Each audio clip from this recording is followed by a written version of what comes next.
Welcome to the deep dive.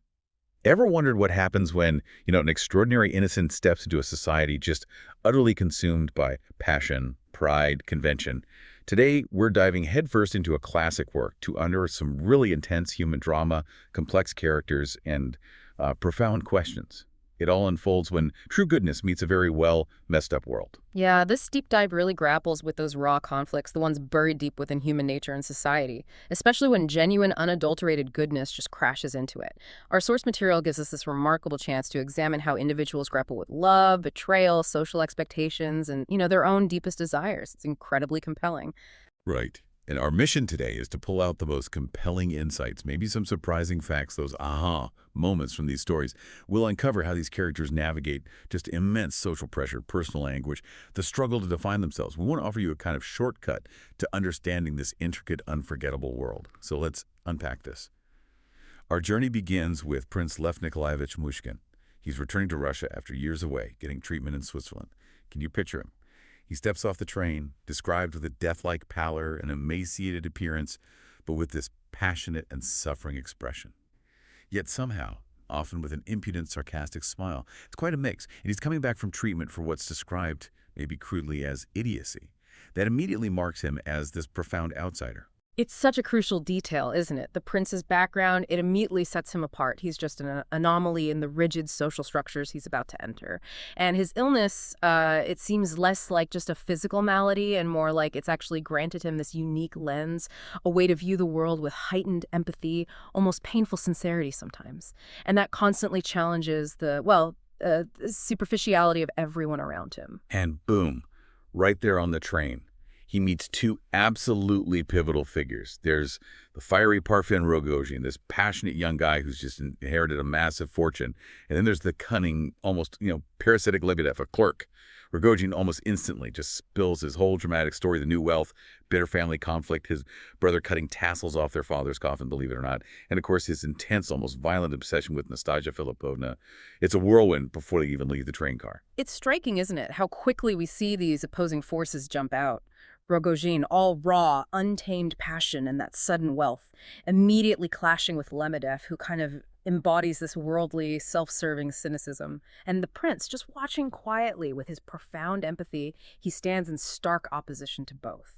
It really hints at the intense personal moral conflicts coming up. But what's really fascinating even here is how the prince reveals his own depth. He reflects on the dreadful anguish of a death sentence he saw in Lyon. He talks about how a condemned man still hopes, even facing a cannon, but reading the actual sentence that can make him go mad or burst into tears. Wow. That's a powerful observation on suffering, isn't it? And the certainty of death, Yeah. especially from someone labeled an idiot. Is Dostoevsky maybe putting his own past in there? Having faced that mock execution himself? Or is this observation really key to understanding the prince's unique empathy right from the get-go? Oh, I think it's a powerful combination, actually. Dostoevsky famously did face that mock executions, that visceral experience, definitely infused here. But for the prince, it immediately grounds his compassion in this profound understanding of suffering. It sets him apart from that superficiality we were just talking about. He perceives a depth of human experience that others just ignore or maybe can't see, and that really defines his whole journey. So from that chaotic train ride, the prince gets quickly drawn into this opulent but incredibly gossipy world of the Epanchin family. You've got Mrs. Epanchin, very proud of her ancient Myshkin lineage, and her three daughters, Alexandra, Adelaida, and the really intensely proud, witty, self-willed Aglaya. They're introduced to this, curious relative. And in a surprising twist, his calligraphy skills turn out to be amazing, talented, artistic. It almost gives him this unexpected way in. Yeah, it's an interesting social dynamic, isn't it? Because the Epanchins, they're a family of status, wealth. They initially see the prince as this eccentric curiosity, maybe even a potential embarrassment. But gradually, they're sort of disarmed by his utter sincerity. Aglaya's fascination is particularly telling. Later on, she sees him as this poor knight, serving an ideal of pure beauty, regardless of reality. It's an early hint that his unique purity challenges their deepest, maybe most cynical notions. And while the prince is navigating all this initial chaos, he's quickly confronted with the enigma that is Nastassya Filippovna. Her portrait alone sets off this whole cascade of events. She's described as unusually lovely, with deep and thoughtful eyes, a passionate but proud expression, maybe a bit thin, pale. But her backstory is tragic. Orphaned young, adopted, then essentially exploited by the wealthy Totsky.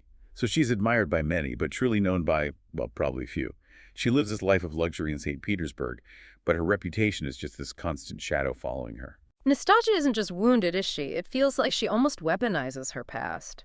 She becomes this paradox of self-destruction and defiance. She's absolutely pivotal, a woman whose beauty, intelligence, they're undeniable. But her trauma leaves her deeply, deeply self-destructive. Her public persona, witty, cultured, graceful, it masks this immense internal torment. It seems to compel her to choose torment over genuine happiness, almost. It's a profound, almost terrifying look at how trauma can reshape identity. And everyone who meets her seems to project their own desires and fears onto her. She's like a screen for them. So it's almost like she's choosing her own torment rather than simply being a victim of her past. That's a challenging idea. And speaking of those social dynamics, things really spiral at Nastassya Filippovna's birthday party, don't they? What's the real game being played there when everyone's asked to recount their worst action? Is it genuine? Not really, no. That game, it's less about genuine contrition and much more about social posturing, a kind of twisted entertainment for them. Nastassya, though, she flips it. She uses it as a platform for her own unique kind of self-reckoning and maybe revenge against those who've wronged her. It's a moment of really profound psychological insight into these characters. It highlights the social hypocrisy, the performative nature of their confessions. You see Ferdishenko's silly story about stealing a fowl, Totsky's self-serving tale, and the general's ridiculous lie about a poodle, which Nastassya instantly calls out as something from a newspaper. It just exposes the whole charade. Right. And then Rogozhin bursts in, offering this staggering sum, 100,000 rubles to Ganya to just walk away, to abandon marrying Nastassya, a truly enormous amount of money. The situation gets even more complicated when suddenly it's revealed the prince also has money, a significant inheritance, 135,000 rubles, from an aunt he didn't even know. And Nastassya, in this fit of raw emotion, rejects Ganya, throws Rogozhin's money. Well, he puts it near the fire, challenging Ganya to take it. She expresses these complex, almost dreamlike feelings for the prince, and then dramatically leaves with Rogozhin. It's just explosive. Which brings us back to that question, doesn't it? Why would Nastassya, who seems financially vulnerable, reject such a huge sum? Her actions just scream internal conflict, deep self-loathing. She refuses to be bought, and she seems terrified of making the prince unhappy, of tainting him somehow. Her leaving with Rogozhin, it doesn't feel like love. It feels like a desperate act. Maybe self-preservation, maybe even self-punishment, as if she truly believes she only deserves torment. It's a fascinating and deeply tragic kind of self-sabotage. It really does underscore how radically different the prince's values are from everyone else's. He's like this walking embodiment of pure idealism in a super cynical world. And you mentioned earlier his declaration to Rogozhin that they're brothers after exchanging crosses, despite Rogozhin clearly not trusting him. What does that exchange really signify amidst all this chaos and betrayal? Oh, it's absolutely pivotal. That act, exchanging crosses, it's a profoundly spiritual gesture for the prince. It demonstrates his unshakable idealism, his capacity for forgiveness, even facing Rogozhin's obvious antagonism. Is very Dostoyevskian, isn't it? Foreshadowing, hinting at a bond that will ultimately twist into tragedy. For the prince, compassion, as he believes, truly is the chief law of human existence, and he extends it even to those who embody the very forces that seem destined to destroy him. Okay, so after these just tumultuous events, the prince falls ill again. He eventually moves to Pavlovsk to recover, and here he finds himself among this diverse crowd. You've got the talkative Lebedev again and the general still spinning these elaborate, totally fabricated tales of his past, like being Napoleon's confidant or having his leg shot off by a French chasseur in 1812. It's a bizarre mix, almost a microcosm of society. It really is, and Lebedev's observations there are incredibly telling. He links the decline of uniting ideas in society to the rise of vices and railways. Now, this isn't just some eccentric comment. It's a critical take on modernity. It's tapping into that deeper Dostoyevskian concern about the loss of spiritual foundations. He's actually pining for a time when an idea more powerful than all the calamities and sorrows of this world could unite people. It really highlights Dostoyevsky's anxiety about society maybe losing its moral compass to material progress. That's a fascinating connection. Do you think that idea, uniting ideas, being replaced by vices and railways, does that still resonate today? We often talk about a lack of unifying narratives now. Absolutely, I think it's timeless. Dostoevsky was keenly observing a society in flux, grappling with rapid industrialization, the influx of Western ideas. He saw this spiritual void opening up, a sense of collective purpose kind of eroding. And we definitely see echoes of that in contemporary society, don't we?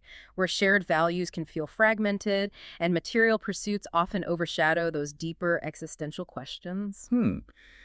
And then the prince gets embroiled in the Burdovsky affair. This Burdovsky guy, along with Keller, who's described as a boxer/writer, oddly enough, and Hippolyte, they try to claim the prince's inheritance. They falsely allege he's the natural son of someone named Pavlichev, and that Pavlichev was this dissolute character who squandered funds. And this is all based on a scandalous article in some comic paper. The prince, with his typical honesty, refutes the lies against his father and Pavlichev, and he also critically assesses the Russian liberalism of the time. Yeah, this episode just mercilessly exposes the widespread opportunism and, frankly, moral corruption Dostoevsky sees in Russian society. The prince, just trying to be utterly frank, is repeatedly met with anger or misunderstanding. It's like they can't compute his honesty. And his insights into Russian liberalism, suggesting it's not truly national, just drawn from disconnected classes, and his observations that distortion is pretty much the general rule in legal matters, that offers a really blistering social critique. It shows how even attempts at genuine communication just fail in this fractured world. It's almost like everyone's just looking for an angle, isn't it? And Yeah. the prince's honesty is seen as weakness or maybe even some kind of trick. Then we meet Hippolyte Terentiev. He's consumptive, deeply troubled, and intellectual. He delivers this long, philosophical, necessary explanations. It's basically a desperate justification of his life and his impending suicide attempt, which then fails because the pistol is faulty. He claims he wants to convince the whole world in a quarter of an hour with his ideas. Hippolyte's character is such a powerful exploration of nihilism, that philosophical idea that life is inherently meaningless and the human struggle for meaning when facing death. His intellectual despair, his cynical observations like believing the prince secretly sent money to Burdovsky's mother, they just underscore the bleakness of a world maybe losing its shared moral principles. And his attempted suicide, this public spectacle, it's a desperate, almost theatrical cry for recognition, even in death. He laments that genius always leaves this sediment that can't quite be expressed. It's profoundly sad. A cry for recognition that just tragically fails, leaving him even more isolated. Wow. Okay, moving back to the Epanchins. Aglaya's complex feelings for the prince really come through with her poor night joke. She recites this poem about an ascetic knight devoted to an ideal of pure beauty, suggesting the prince embodies this. Yet she also mocks his naivete. She even dares him to marry her, despite knowing he has no money and calling him absurd. What do you make of that contradiction? Calling him a poor knight, but also absurd. Aglaya really represents this internal struggle, doesn't she? Between an idealized vision of love and the harsh realities of her social standing, her world, her poor knight analogy. It definitely shows her admiration for the prince's spiritual purity. But her pride, her societal conditioning, they prevent her from fully embracing it, or him. So she challenges him, perhaps seeking a purity and commitment she finds lacking elsewhere. But she's also testing him, maybe seeing if his goodness can actually survive ridicule. It's her way of grappling with an ideal that just doesn't quite fit into her world. And the tension, which has been building and building, it just absolutely boils over in that intense confrontation between Aglaya and Nastassya Filippovna. It's a pivotal, just devastating scene. Aglaya, described as pale but unflinching, accuses Nastassya of self-loving to madness, of torturing the prince, and of loving her own shame and the perpetual thought that you're disgraced. Nastassya, in turn, just erupts, fiercely defending herself but also admitting her destructive tendencies, asserting she ran from the prince to set him free because she thought he'd despise her. What's truly at play in that raw exchange? That scene just lays bare the raw psychological torment of both women. Each is projecting her own pain, her own insecurity onto the other. Nastasya's self-incriminating tirade, it reveals this deep self-loathing and maybe even a perverse satisfaction in her own shame. It's like she feels she deserves the pain, that only through suffering can she somehow validate her existence. It's incredibly twisted. And the prince's decision afterwards to stay with Nastassya, comforting her as he would a little child, it just exemplifies his boundless compassion, which of course others mistake for weakness or idiocy. He believes compassion is the chief law of human existence. But this decision, this act of supreme compassion, it sets a tragic, almost inevitable course. So his boundless compassion, this core of his being, it actually becomes a kind of tragic flaw here. He can't abandon her, even if it means his own destruction. And this commitment to Nastassya, it leads to these frantic wedding preparations. Nastassya, in this sort of frenzy of excitement, seems to take a perverse delight in society's indignation, hoping to overwhelm them all with the beauty and taste of her toilet, maybe even hoping Aglaya will witness her supposed triumph. That's exactly it. This final surge of activity is just fraught with tension. Nastasya's motivations are so deeply conflicted. There's a desire for validation, for revenge, but it's mixed with this chilling sense of doom. She even calls herself as pale as a corpse before the ceremony. And remember that exchange of crosses between the prince and Rogozhin. That moment of declared brotherhood now takes on this tragic, almost terrifying irony. It foreshadows the impending disaster that this twisted bond is inevitably going to bring. And that disaster culminates in just a horrifying climax. The prince, tormented by these uneasy feelings, these premonitions, he tracks Nastassya to Rogozhin's house. And there, he discovers her murdered body. The two men, the prince and Rogozhin, then keep this silent, night-long vigil over her corpse. Rogozhin admits Nastassya was mad with terror in the train, begged him to take her to his house, believing the prince would find her somewhere else. He describes how he can't open the window because of this smell. This devastating scene just pushes the prince beyond his limits. It leads to his relapse, back into that state akin to his initial idiocy. It's truly harrowing to read. Yeah. This tragic ending really underscores Dostoyevsky's exploration of destructive passion, the inherent fragility of innocence, and the immense burden of confronting human depravity head-on. The prince's relapse, it symbolizes the inability of pure, unadulterated goodness to withstand the overwhelming, corrupting forces of the world. It's a stark counterpoint to any simple idea that virtue always triumphs. Dostoevsky challenges us, I think, to see that true goodness, like the prince's, isn't always a shield. Sometimes it acts almost like a magnet for the world's depravity, drawing it in and ultimately shattering itself on the jagged edges of human suffering. And the tragedy extends, doesn't it? That final report reveals Aglaya's own unhappy end marriage to a fraudulent Polish count, her subsequent fanatical turn. It shows that even idealism, if it gets untethered from reality, can be distorted and lead to tragic ends too. So what does this all mean for us, the learners of today? This deep dive into a world of such intense human drama, psychological depth, it reveals this perpetual struggle between our ideals and the often harsh, messy realities of life. Makes you wonder, doesn't it, if there's any winning that battle? Dostoevsky, through these characters, he really forces us to confront the nature of suffering, the seductive power of shame, and the immense cost of profound empathy. The fates of the prince, Nastassya, Aglaya, they compel us to question whether true goodness can actually survive unscathed, or if it's somehow destined to be broken by the world's complexities, maybe even by its own, perhaps, impracticality. Yeah. It leaves us with a truly provocative thought, I think. In our own lives, when we're confronted with difficult choices, conflicting emotions, how do we navigate that line? The line between boundless compassion and, well, necessary self-preservation. What's the real cost of embracing an ideal in a world that often seems determined to crush it? And ultimately, what is the true price of being truly good in an imperfect world? Something for you to mull over as you go about your day.